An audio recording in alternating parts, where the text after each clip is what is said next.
Hey guys, Natasha with the Day with Ethel vlog.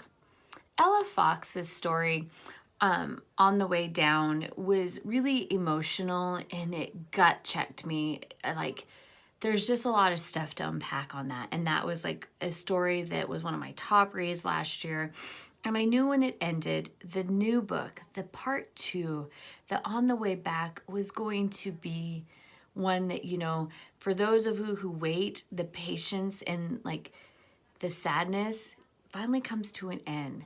Shaelyn and Garrett's story is one of, you have to build your soul back. They experience something that most families never get to experience, and you don't want to.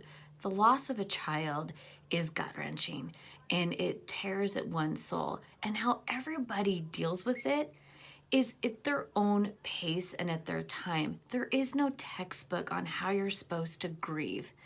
But the way Garrett and Shaelyn work and not work at it is what makes this story beautiful. Garrett has a deep sense of love for Shaelyn. And there's something I've highlighted, and he says it: in sickness and in health, in joy and in sorrow, in good times and in bad, we're in the bad, but we can find our way back out of the weeds. Stop trying to quit. Choose me, choose us, choose life. We're still here, still breathing, and what we have is worth fighting for. And that's ultimately this whole story. You have to fight for it, but it has to be the receiving ends wanting to accept that fight. And I ugly cried, and my husband several times said, "Are you okay? Do we need to take a break?" And I would read a passage to him, and for him and I, this was a story that hit us close to home, and so we understood. And for us, this is a beautiful story of how two people that are soulmates, how they fight through the mud and the weeds and the ugliness and rise from it. And it's on their way back to how it should be and what they do to kind of keep their marriage strong and bound.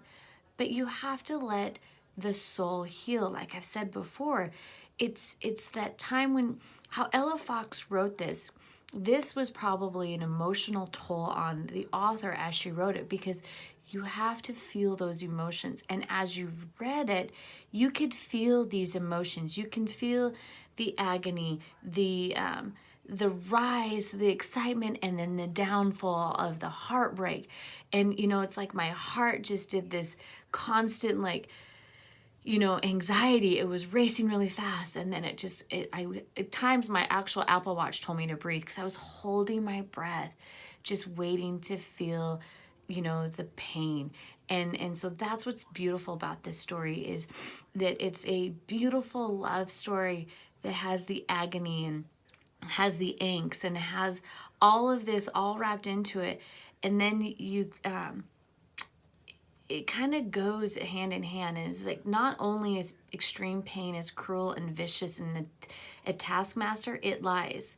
Now you're coming out of the other end to see that under enough pressure you can fool yourself into believing anything. And you have to go through that to get to the end. They always says you have to hit rock bottom to see the light at the end of the tunnel. And that's what's beautiful. This story is, I keep saying it, and I'll say it's a beautiful masterpiece of one's soul healing through tragedy, through life, through death, through marriage, through divorce. It's all wrapped up into this beautiful story. And I'm probably screwing it all up because it gave me so many feels, and it was the right feels that I wanted. Guys, get this story. It's well worth it. If you've read the first book, this is definitely, everything at the end. So guys, grab it. It's in the links. Talk to you later.